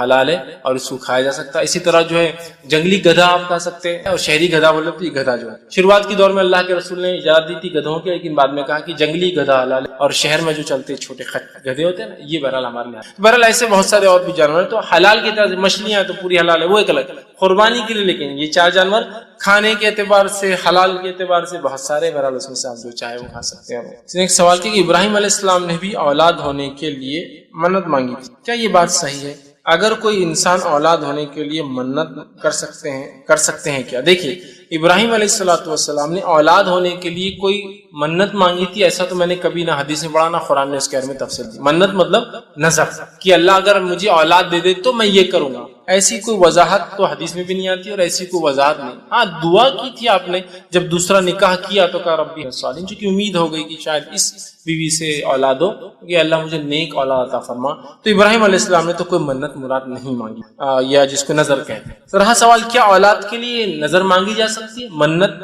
مانگی جا سکتی ہے؟ ہاں بالکل، اولاد کے لیے کوئی نظر مانگ سکتا ہے، لیکن یہ پسندیدہ عمل نہیں۔ آپ صلی اللہ علیہ وسلم نے فرمایا اللہ تعالی نظر کے ذریعے، منت کے ذریعے، کنجوس جو پیسے نہیں خرچ کرتا پیسے خرچ کرواتا ہے، جو آدمی عبادت نہیں کرتا اسے عبادت کروا لیتا ہے۔ نظر مانگے تو پورا کرنا واجب ہے، لیکن نظر مانگنا بذات خود پسند نہیں کیا گیا، اللہ کے رسول نے پسند نہیں کیا اسے. کہا کہ کنجوس جو خرچ نہیں کرتا نا، اللہ نظر کے ذریعے خرچ کرا لیتا اس، اور جو عبادتیں نہیں کرتا اللہ نظر کے ذریعے کرا لیتا اس. لیکن نظر مانگے تو پورا کرنا واجب ہے، یہ بات یاد رکھیے. لیکن نظر مانگنا اپنی ذات سے خود کوئی پسندیدہ عمل نہیں کہ آپ نے بہت پسند کیا کہ مانگ. سمجھ رہے آپ دونوں میں فرق؟ تو لہٰذا اولاد کے لیے نظر آپ مانگ سکتے ہیں، بالکل حلال اور جائز ہے، ٹھیک ہے بات سمجھ، لیکن کوئی پسندیدہ عمل تو نہیں. اس لیے کہ ہم کیوں اپنی عبادتوں کو خاص کریں کہ ایسا ہو تو ہی میں ایسا کروں گا، لیکن اگر مانگے تو کرنا پڑے گا. اے اللہ فلاں مسئلہ ہوگا تو 2 روزے رکھوں گا یا رکھوں گا، 10 مسکینوں کو کھانا کھلاؤں گا یا کھلاؤں گی، اور جو ہے تیرے گھر کی جو ہے زیارت کر کے مطلب جو ہے عمرہ کر کے آؤں گا یا آؤں گی، یہ نظریں ہو سکتی. یا جو ہے کسی مسکین کو 2-4 ہزار روپے اللہ دیو فلاں چیز دوں گی یا دوں گا، بالکل جائز، مانگ سکتے، کوئی مسئلہ نہیں. پسندیدہ نہیں ہے لیکن بالکل حلال ہے، آپ مانگ سکتے. تو اگر اولاد نہیں کسی کو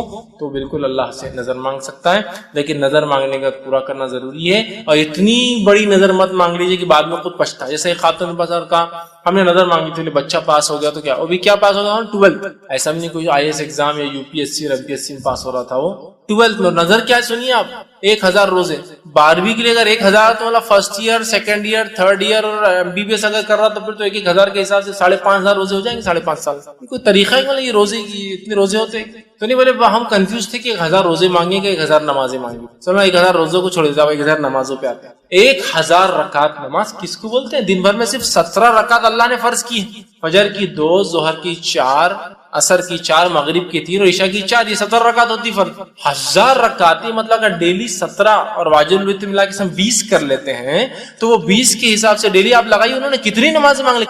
کتنی 1000 رکعت، کئی مہینوں کی نماز. یہ 30 دن کے اندر 600 رکعت پڑھتا ہے انسان، صرف فرائض پڑھے. 2 مہینے کی نماز، مطلب یہ تو کہ میں نے کہا آپ مانگتے 2 رکعت 20 رکعت زیادہ، یہ کیا آپ نے مانگ لیا 1000 رکعت. آپ پورا کہاں سے ہوگا؟ فرائض پورے نہیں ہوتے جلدی ہم سے اور آپ نے 1000 رکعتیں مانگ لی. تہجد نہیں پڑھ پاتے 8 رکعت روز، ہم 1000 رکعتیں آپ نے مانگ لی. تو آپ نظر کو توڑیے. آپ تو بہرحال ایسی نظر مانگیے اس کو آپ پورا کر پائے. نہیں اللہ یہ فلاں مسئلہ ہوگا تو عورتوں کو تو بس دھکے پہ نظر چلتی، اللہ یہ ہوگا فلاں ہو گیا 10,000 روپے دے دوں. شوہر بول رہا ہے میں مر جاؤں گا، 10,000 کمانے کی طاقت نہیں ہے، اور تو بول دے رہی 10,000 روپے نظر دیں گے. پھر بعد میں نہیں اب کچھ تو سلوشن نکالو، حل نکالو، اس کے 10,000 روز کہاں سے نکلیں گے؟ نظر وہ ہو جو آپ کر سکتے ہو. اللہ 2 رکعت نماز، 10 رکعت نماز افورڈیبل کر سکتے. اللہ 2 روزے 3 روزے، چونکہ 30 روزے تو اللہ نے سال میں ہم پہ فرض کیے. 30 روزے سال میں، سمجھا، سال میں 30 روزے یا 29 روزے، اور آپ 1000 روزے یا کچھ لوگ میں نے دیکھا 40 روزوں کی منت مانگتے. آپ کو اللہ 30 روزے زیادہ فرض نہیں کر رہا، بوجھ نہیں ڈال رہا، اور آپ 40 روزے فرائض سے بھی آگے بڑھ جا رہے ہیں. آپ لمٹ میں 2 روزے 3 روزے 1 روزہ یہ ہو سکتا ہے. یہ بہرحال لمٹ نہیں مانتے، بہرحال اولاد کے لیے مانگی کوئی حرج نہیں. کسی نے سوال کیا ہم منت کرتے ہیں کہ اگر یہ کام ہو جائے گا تو ہم اللہ کے نام پر قربانی کریں گے تو غریبوں میں تقسیم کریں گے، تو کیا یہ قربانی کا گوشت ہم خود کھا، اچھا کیا غریبوں میں تقسیم کرے یا خود کھا سکتے؟ دیکھیے میں سمجھتا ہوں جب آپ منت مانگ رہے، نظر مانگ رہے قربانی کرنے کی اللہ کے لیے، تو اللہ کو راضی کرنے کے لیے مانگ رہے، تو ظاہر سی بات ہے خالی ذبح کرنا تو ایک نیت پہنچتی ہے. عملاً تو یہی کہ آپ جب غریبوں میں دیں گے تو اس کا، اگر میں کہوں اللہ میں منت نظر مانگ رہا ہوں کہ میں قربانی کروں، خود کھا جا رہا ہوں پوری قربانی، یہ کوئی ایسا لاجیکلی سمجھ میں نہیں آ رہا. پھر آپ نے بینیفٹ کس کو دیا اس سے؟ اپنا نفع کر لیا. جب آپ منت مانگ رہے کہ اللہ میں قربانی کروں گی تو میں امید کرتا ہوں کہ یہ آپ کھا سکتے حلال ایک حصہ، لیکن یہ نہیں کہ آپ پورا کھا جائیں، سمجھا، پورا ہی آپ نے کھا لیا. جب آپ نظر مانگ رہے ہیں تو آپ لوگوں کو دیں، لیکن اگر آپ نے نظر مانگی اللہ میں قربانی کروں گا اور اس کا گوشت کا آپ نے کوئی نظر نہیں مانگی کیا کروں گا، خود کھاؤں گا دوں گا، تو ایک الگ بات ہے. لیکن پھر بھی تقاضا تو یہی ہے جب آپ نے اللہ کے لیے کچھ اس کے بندوں کو کچھ فائدہ ہو تو صدقہ دوں گا، کچھ فائدہ ہو تو الگ بات ہے، آپ خود بھی کھا سکتے، حرام نہیں ہوگا. لیکن میں یہ کہنا چاہ رہا ہوں کہ جب آپ نے قربانی کی تو اس کا فائدہ اگر غریبوں کو ہو تو میں سمجھتا اللہ راضی ہوں گا. اور یہ کام ہونے کے بعد ہی کریں گے، ظاہر سی بات ہے نظر کی کوئی بھی چیز بعد میں ہوتی ہے، اور جب اللہ نے کوئی عطا کر دی کوئی چیز تو میں تو سمجھتا ہوں لوگوں کو آپ کچھ عطا کرے، اللہ رب العزت خوش ہوتا ہے صدقات و خیرات سے.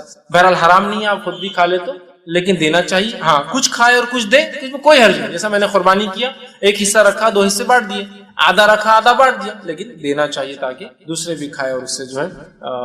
اللہ تعالیٰ کی خوشی ہو کہ غریبوں کو فائدہ ہو. اس کی شادی کرنا پڑیں گی. اور جو سسٹم ہمارے پاس ہے مسلم اور غیر مسلم، تو مسلمس کے اندر چاہے بدعتی ہو، چاہے مشرک ہو، چاہے توحید پرست ہو، سب کے پاس ان کا کہنا مسئلہ یہی ہے کہ پیسہ چاہیے ایٹ دا اینڈ، جو کہ لڑکی کی شادی میں خرچ کرنا پڑتا ہے، جو وجہ بن رہی لڑکیوں کی پیدائش روکنے کی اور نہ ہونے۔ میں کہوں گا واقع میں اور حقیقت میں مشرکین مکہ کے نزدیک جو بھی مسئلہ، ان کا پیسہ مسئلہ نہیں تھا، یہ ہم جانتے ہیں، ان کا مسئلہ عزت اور شان تھی۔ لیکن آج لڑکی کی پیدائش جو بوجھ سمجھا جا رہا ہے، وہ بوجھ سمجھنے کی ایک بہت بڑی وجہ میں بھی کہہ سکتا ہوں 90% سمجھ لیجیے وجہ ہو سکتی ہے، وہ یہی ہے کہ اس کے لیے پیسہ کہاں سے لائیں گے؟ پرورش کرو، پڑھاؤ لکھاؤ اور پھر شادی بھی کرو تو اس کے ساتھ، یہ بہت خطرناک مسئلہ۔ یہ جو حج کا طریقہ میں آپ کے سامنے رکھ رہا ہوں، یہ حج تمتع کا طریقہ ہے۔ حج کرنے کے 3 طریقے ہیں، حج قران، اسے حج افراد اور حج تمتع۔ عموماً ہم دیکھتے ہیں، ہم لوگ آج کل جس طرح کے سفر کرتے ہیں اور سفر کر کے آتے ہیں، تو عموماً ہم لوگ حج تمتع کرتے ہیں۔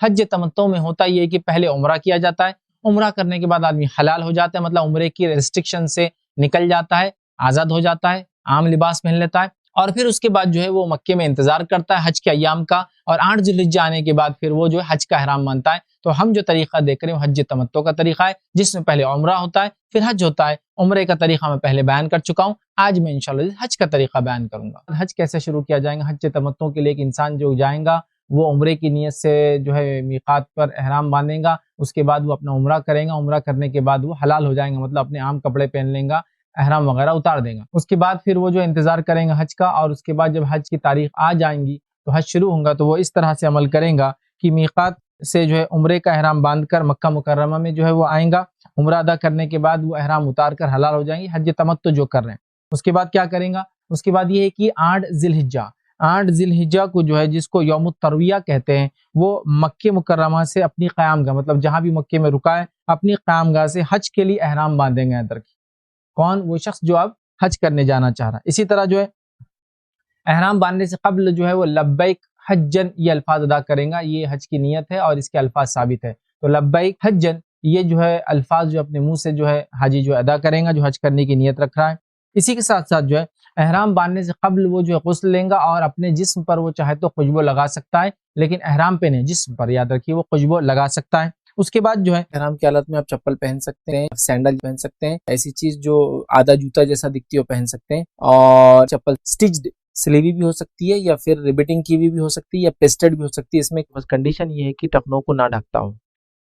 ممکن ہو تو انسان جو ہے ظہر سے پہلے اپنے احرام کو جو ہے بہرحال باندھے، اور احرام باندھنے کے بعد جو ہے بلند آواز سے انسان جو ہے تلبیہ کہے، تلبیہ لبیک اللہم لبیک لبیک لا شریک لک لبیک ان الحمد والنعمت لک والملک لا شریک لک، اس کو جو ہے بلند آواز سے بہرحال وہ جو ہے کہہ سکتا ہے، یاد رکھیں احرام باندھنے کے بعد۔ اسی طرح جو ہے احرام باندھنے کے بعد یہ الفاظ بھی وہ ادا کر سکتا ہے جو الفاظ نبی اکرم صلی اللہ علیہ وسلم سے ثابت ہے، یا ایک دعا جو ہے نبی اکرم صلی اللہ علیہ وسلم سے ثابت ہے، وہ دعا کرے اللہم هذه حجۃ لا ریاء فیها ولا سمعہ، یہ الفاظ کو ادا کرے جس کا معنی ہوتا ہے یا اللہ میرے اس حج میں نہ دکھاوا مقصود ہے اور نہ شہرت طلب ہے، یہ کہہ کر بہرحال پھر وہ آگے بڑھے۔ اسی طرح جو ہے 8 ذی الحجہ کو وہ جو ہے احرام باندھنے کے بعد جو ہے ظہر سے قبل تلبیہ پڑھتے ہوئے جو ہے وہ مینا پہنچ جائے، یاد رکھیے۔ اب چونکہ گاڑیوں وغیرہ کا سفر ہوتا ہے تو میں اس کی تفصیلات میں نہیں جا رہا ہوں، تو ظاہر سی بات ہے گاڑی سے یا جو بھی طریقہ ہے وہ جو ہے مینا پہنچ جائے، اور مینا پہنچنے کے بعد یاد رکھیے وہاں ظہر، عصر، مغرب، عشاء اور فجر یاد رکھیے یہ 5 نمازیں وہ ادا کریں گا۔ یہ 5 نمازیں اپنے اپنے وقت پہ ادا کریں گا، لیکن قصر ادا کریں گے، یاد رکھیے۔ مطلب یہ کہ ظہر 2 رکعت، عصر 2 رکعت اور عشاء 2 رکعت۔ ظاہر سی بات ہے فجر اور مغرب کا معاملہ یہ کہ اس میں 2 اور 3 ہوتی ہے، لیکن ہر نماز کو اپنے وقت پر اذان ہوں گی، اقامت ہوں گی، اپنے وقت پہ پڑھیں گا، لیکن قصر کریں گا، مطلب شارٹنگ کریں گا پریئر کو، جیسا سفر میں کرتے لیکن جمع نہیں کریں گا، قصر کریں گا، اور 5 نمازیں یاد رکھی باجماعت وہاں ادا کریں گا مینا میں۔ اس کے بعد یاد رکھیے 9 ذی الحجہ کو جس کو یوم عرفہ کہتے ہیں، یاد رکھیے طلوع آفتاب کے بعد تکبیر اور تحلیل، ظاہر سی بات ہے پورے حج میں یاد رکھیے اللہ کی بڑائی بیان کرنا ہے، تکبیر بیان کرنا ہے، تلبیہ بیان کرنا ہے، توبہ کرنا ہے، استغفار کرنا ہے، دعائیں مانگنا ہے، یہ ہر جگہ آپ یاد رکھیے، ٹھیک ہے۔ تو طلوع آفتاب کے بعد تکبیر اور تحلیل اور تلبیہ کہتے ہوئے یاد رکھیے مینا سے عرفات روانہ ہوں گے، ٹھیک ہے۔ فجر کی نماز کے بعد مینا سے عرفات کے لیے روانہ ہوں گے، یاد رکھیے۔ عرفات کا دن یاد رکھیے حاجی روزہ نہیں رکھیں گا، بہت سارے لوگ غلط فہمی ہوتی ہے، وہ جو روزہ رکھنا ہے وہ غیر حاجی کے لیے، ٹھیک ہے۔ تو عرفات کے دن جو ہے کوئی روزہ نہیں ہوگا، یاد رکھیے۔ اسی طرح عرفات میں داخل ہونے سے قبل یاد رکھیے وادی نمرہ میں ظہر کے وقت قیام کرنا، اور ظہر کے وقت عرفات میں امام حج کا خطبہ سننا، اس کے بعد ظہر اور عصر کی دونوں نمازیں ایک اذان اور اقامت کے ساتھ با جماعت قصر کر کے ادا کرنا یاد رکھیں، ٹھیک ہے۔ تو یہاں وہ جو ہے مینا سے نکلا اور عرفات میں گیا، عرفات میں جانے کے بعد جو ہے وادی نمرہ کے اندر وہاں جو ہے قیام کرنا، ظہر کے وقت یاد رکھیے